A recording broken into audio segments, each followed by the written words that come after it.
بسم اللہ الرحمن الرحیم۔ شادی کی اس ولیمے کی محفل پاک میں اصول برکت کے طور پر میں قرآن مجید کی سورہ قصص سے اللہ کے ایک نبی کی شادی کا ذکر آپ حضرات کے سامنے کروں گا۔ قرآن مجید برہان رشید کے اندر ہے کہ جس وقت حضرت موسیٰ علیہ السلام کا قبطی کے ساتھ جھگڑا ہوا، جو فرعون کی قوم کے لوگ تھے، اور موسیٰ علیہ السلام کے ہاتھوں سے وہ قبطی مارا گیا، تو فرعونیوں نے یہ پلاننگ کی کہ حضرت موسیٰ علیہ السلام کو شہید کیا جائے اور قتل کر دیا جائے۔ ان کی قوم کا ایک بندہ حضرت موسیٰ علیہ السلام کے پاس آیا اور اس نے آپ کو اطلاع کی کہ اس قوم نے آپ کے قتل کا منصوبہ بنایا ہے، آپ ایسا کیجئے کہ یہاں سے یہ شہر چھوڑ جائیے۔ تو موسیٰ علیہ السلام نے مصر سے مدین کا سفر اختیار کیا۔ یہ بات غور کرنا کہ مصر سے مدین تک علماء تفسیر کے مطابق تقریباً 7 دن یا اس سے زیادہ کا وقت لگ جاتا ہے، لیکن اللہ کے حکم سے جب آرڈر آ گیا تو موسیٰ علیہ السلام نے مصر سے مدین کا سفر اختیار کیا۔ زاد راہ بھی کوئی نہیں ہے اور کوئی سفر کا خرچ بھی کوئی نہیں۔ اللہ کے نبی حضرت موسیٰ علیہ السلام پیدل مدین کی طرف چل پڑے۔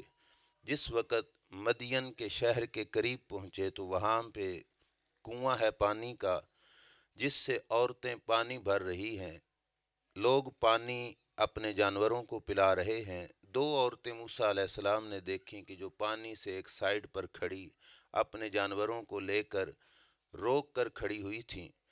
موسیٰ علیہ السلام نے ان عورتوں سے پوچھا کہ تمہارا معاملہ کیا ہے، تم پانی کیوں نہیں پلا رہی اپنے جانوروں کو؟ تو ان عورتوں نے حضرت موسیٰ علیہ السلام سے یہ کہا کہ مرد حضرات پانی پلا رہے ہیں، جب یہ پانی پلا کے چلے جائیں گے تب جا کے ہم اپنے جانوروں کو پانی پلائیں گی۔ اس ایک جملے سے ان عورتوں کے اندر جو شرم اور حیا اور غیرت کی چیز تھی وہ واضح طور پہ نظر آتی تھی۔ موسیٰ علیہ السلام نے کہا ٹھیک ہے، لوگ پانی پلا کے چلے گئے، کنویں کا منہ بڑے پتھر کے ساتھ بند کر دیا گیا۔ پہلے کا معمول یہ تھا کہ کنویں کے اردا گرد جو پانی باہر گرا ہوا ہوتا تھا وہ اپنے جانوروں کو پلاتی اور چلے جاتے۔ آج موسیٰ علیہ السلام نے کہا کہ میں تمہارے جانوروں کو پانی پلانے کا انتظام کرتا ہوں۔ جس پتھر کو اس علاقے کے کئی لوگ مل کر رکھتے تھے اور ڈھکن اٹھاتے تھے، اللہ کے نبی حضرت موسیٰ علیہ السلام نے اکیلے اس پتھر کو اٹھایا اور ان کے جانوروں کو پانی پلا دیا۔ اب یہ بات ذہن میں رکھنا کہ کئی دنوں کا سفر بغیر زاد راہ اور سفر خرچ کے، کھانے پینے کے، اور اللہ کے نبی کی طاقت کا یہ عالم ہے کہ جس پتھر کو کئی لوگ اٹھاتے ہیں وہ اکیلے اٹھا کے سائیڈ پہ رکھ کے ان عورتوں کے جانوروں کو پانی پلا رہے ہیں۔ پانی پلایا، وہ جانور لے کے واپس چلے گئیں۔ موسیٰ علیہ السلام ایک درخت کے سائے میں آ کے لیٹے اور لیٹ کے اللہ کی بارگاہ میں عرض کرتے مولا اب بھوک شدید ہے اور میں کھانے کی محتاج ہوں، مجھے کھانا کھلا۔ اللہ کے نبی موسیٰ علیہ السلام نے یہ التجا کی۔ اب وہ مالک ہے، خالق ہے، بندوبست کرنے پہ آئے تو کس طریقے سے اپنے بندوں کے رزق کا اہتمام فرماتا ہے۔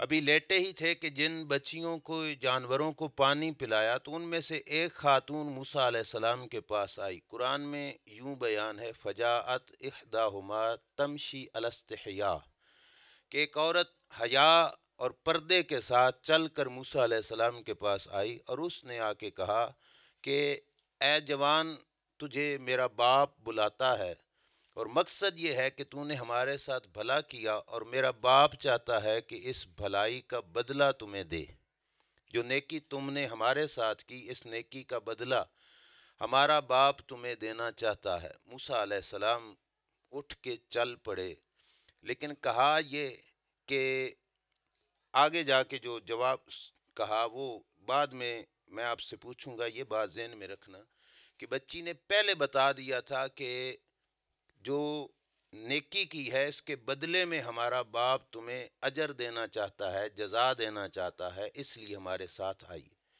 موسیٰ علیہ السلام چل پڑے۔ اب جس وقت سفر کے دوران موسیٰ علیہ السلام جا رہے تھے تو سامنے بچی جس نے راستہ دکھانا تھا وہ چل رہی ہے، موسیٰ علیہ السلام پیچھے پیچھے ہیں۔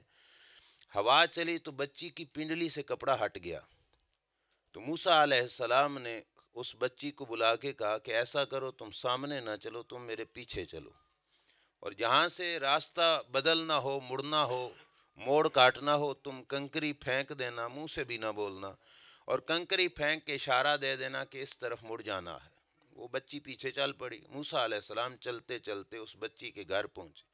گھر میں پہنچے تو ایک بوڑھے بزرگ انسان ان کا انتظار کر رہے تھے، انہوں نے کھانا لگایا ہوا ہے۔ موسیٰ علیہ السلام پہنچے اور موسیٰ علیہ السلام نے سارا معاملہ اپنا ان کے سامنے پیش کر دیا۔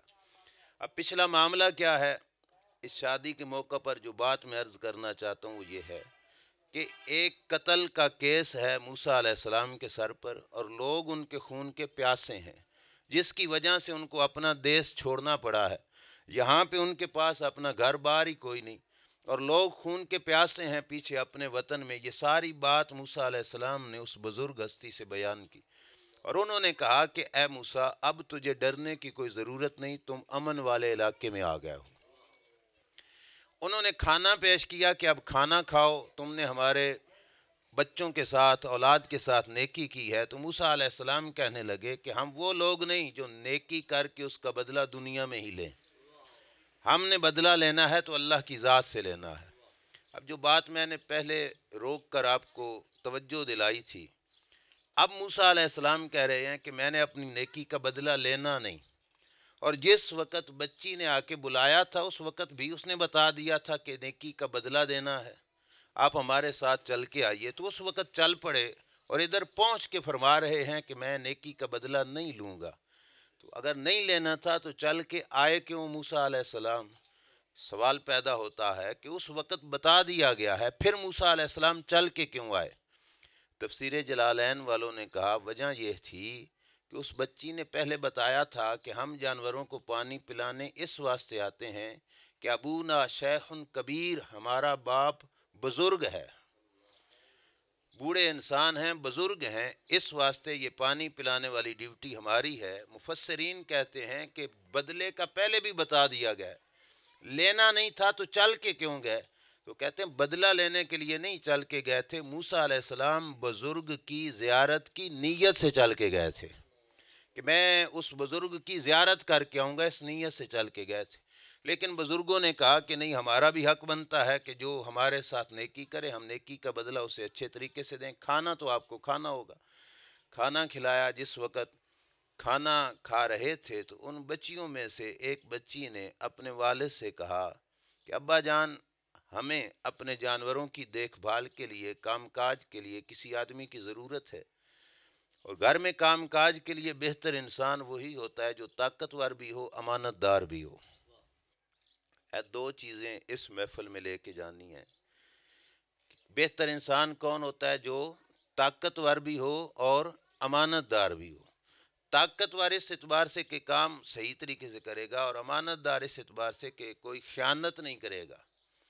تو ابا جان، یہ شخص جو آپ کے پاس کھانا کھا رہا ہے یہ طاقتور بھی ہے اور امانت دار بھی ہے۔ اب اگر آپ سن رہے ہو تو یہ بتاؤ کہ طاقت تو انہوں نے وہاں پہ دیکھی تھی کہ جو پتھر کئی لوگ اٹھاتے تھے وہ موسیٰ علیہ السلام نے اکیلے اٹھایا۔ امانت داری کہاں پہ دیکھی تھی؟ امانت داری دیکھی تھی سفر کے دوران، جو موسیٰ علیہ السلام نے کہا تھا کہ تم پیچھے چلو تاکہ تمہارے اوپر میری نگاہ نہ پڑ جائے۔ کہ جو شخص اپنی نگاہ کا اتنا حیا رکھتا ہے اس شخص کے کردار کے اندر کتنا شرم و حیا ہوگا۔ یہ دو چیزیں انہوں نے دیکھیں کہ طاقتور اور امانت دار ہے، لہٰذا اس کو اپنے کام کے لیے رکھ لیجئے۔ یہ فیصلہ تھا بچوں کا۔ جس بزرگ کو یہ مشورہ دیا جا رہا تھا اس نے سارا کیس پچھلا سن چکے ہیں کہ قتل کا کیس ان کے سر پہ ہے، لوگ ان کے خون کے پیاسے ہیں، لیکن اس کے باوجود اس بزرگ کا فیصلہ کیا تھا کہ اس بزرگ نے جس وقت دو صفتیں اس جوان کے اندر سنی کہ یہ طاقتور بھی ہے، امانت دار بھی ہے، تو ان بزرگوں کا فیصلہ تھا کہ انی ارید ان کے حق احدى ابنتی، کہ کہ اے جوان، میں تجھے اپنی 2 بچیوں میں سے ایک بچی کا رشتہ دے دیتا ہوں۔ ہماری شادی کی پلاننگیں بنتے بنتے پتہ نہیں کتنے عرصے گزر جاتے ہیں، اور لوگ پتہ نہیں کیا کیا کیا چیزیں دیکھ بھال کے رشتے کرتے ہیں، لیکن اس کے باوجود معاملات صحیح نتائج تک نہیں پہنچتے۔ لیکن اللہ کے نبی موسیٰ علیہ السلام کو جو رشتہ ملا وہ صرف 2 صفتیں طاقتور اور امانت دار دیکھ کر ان کو رشتہ دے دیا گیا۔ اب یہاں پہ جو رشتہ لینے والے ہیں وہ ہیں موسیٰ علیہ السلام، اور جو دینے والے ہیں وہ کون ہیں؟ اللہ کے نبی حضرت شعیب علیہ السلام۔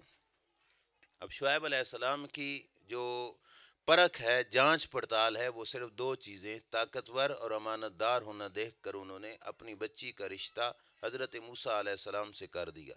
میں نے اتنی گفتگو کرنی تھی آپ سے، اور یہ بات عرض کرنی تھی کہ شریعت کے اندر شادی کوئی بہت خرچے نہیں مانگتی، اور بہت زیادہ لمبی چوڑی پلاننگیں بھی نہیں شادی طلب کرتی۔